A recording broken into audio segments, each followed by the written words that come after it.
Hey everyone, you knew this was coming. This is my Want to Be the Strongest in the World anime review. I can't believe I actually survived this series. Thank God. Okay, want to be the strongest in the world. Let's get the technical shit out of the way first before I start really ripping into this series. Okay. It's the anime television series is directed by Rion Kujo and produced by Studio Arms. Why should I be surprised? And it originally ran from October 6, 2013. It says ongoing here, but I know it's done with 12 episodes. I don't know when that episode 12 came out. It was probably like a week or two ago. And the original manga series was written by ESE and illustrated by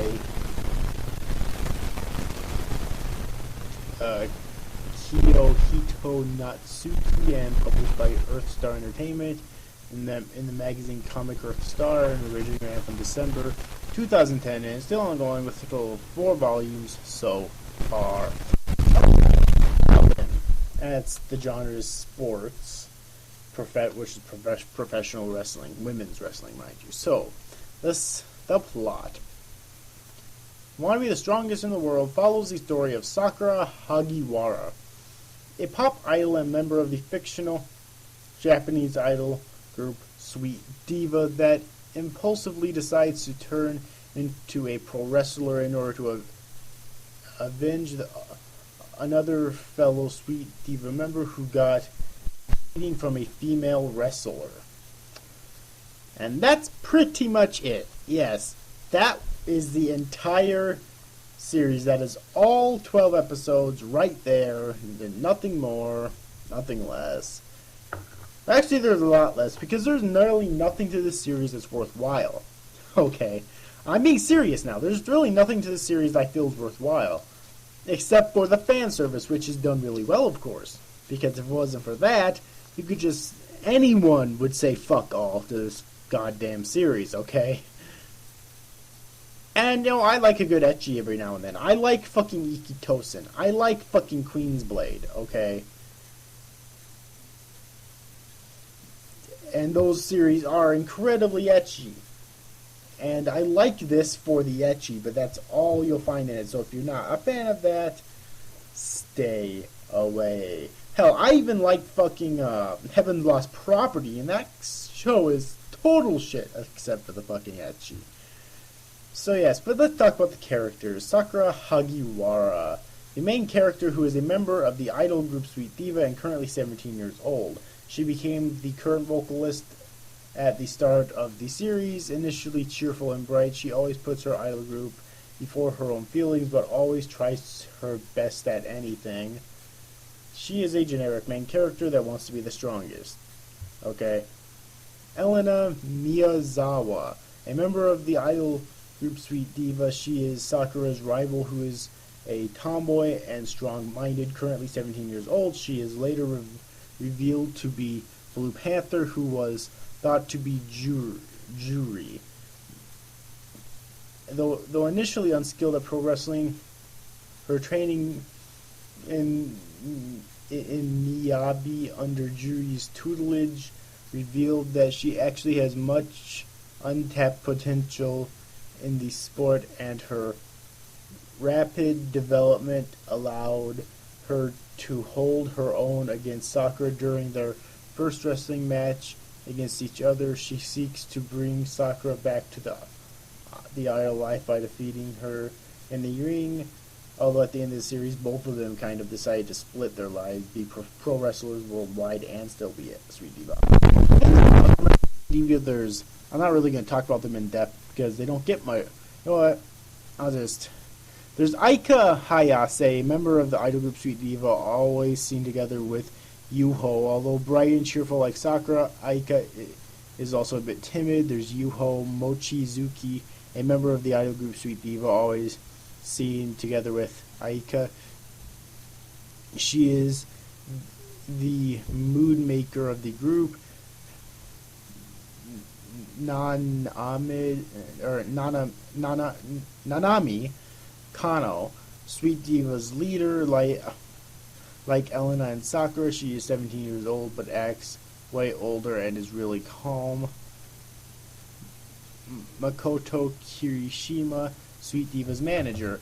Not really going to talk about them in depth because they don't get very much screen time at all, really.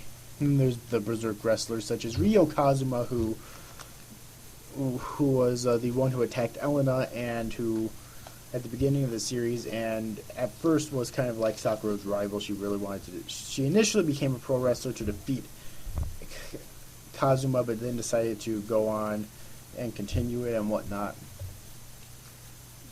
And a few other characters I'll talk about a lot, such as Jackal Tojo, a renounced world champion pro wrestler and Misaki's mentor. Alright, basically her home, I think, actually is known as Shangri-La, which is where all the best wrestlers in the world shows up, and is where she invited Sakura and Elena to at the end of the series, and they accepted. Then there's Juri Sanada, the owner of Miyabi, and another of Jackal's students. She is considered Misaki's rival. And then, of course, there was Misaki, who was, I believe, Sakura's the main trainer of Sakura, basically, and also a pro wrestler and Jackal's underling, Jackal's previous underling. And that's pretty much it. Nothing much to talk about. Every single character here is cliche as shit. Now, before anyone comments and tells me, do you need to know what this is aimed for? I know what this is fucking aimed for. However, I have to review this objectively. Alright? And in order to review this objectively, I have to say, okay, I know what it's aimed for, but I really don't give a shit. Alright, I have to get the technical stuff out of the way, and technically this series sucks ass. Although, like I said before, these fan service is done really well, so there you go. Okay, the only compliment the series fucking gets. I mean, this series is so hilariously bad, really. Like, that's really the thing, it's hilariously bad. The animation is way better than it has any business being. The frickin' music, like the inner soundtrack of the series, is forgettable and boring. The ending, I don't even remember at all. The opening is really bad, but I can't, it still have it stuck in my fucking head because it's so goddamn catchy. And overall, the series was a drag for the most part, and I can't believe I actually made it through, and I'm still fucking sane, or at least as sane as I'm going to be. Okay, so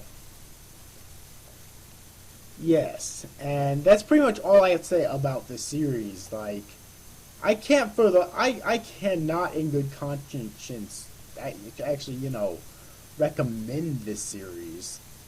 No way, there's no way in fucking hell I could actually in good conscience recommend this series to anyone, really. Except if you want to see fan service. But I tell you here, I said before that the fan service in the series is really good, but it's been done better in fucking series like Queen's Blade, Heaven's Lost Property, and especially Ikitosen. So you could probably you could definitely find it better in those series. If you want to look for something new, then I'd recommend this. But new in terms of the fan service thing. But other than that, there's nothing else here. Okay, there's really not. It's like, I probably wasted my time, but that's what I do. I watch anime, I waste my time. So anyway, so, in good conscience, no, I do not recommend this series at all. This is the 13th and hopefully final video that I will have ever made on this fucking series. Okay, so anyways, overall, I hope you enjoyed this review, guys. See you after, guys. Thanks for watching. Bye-bye.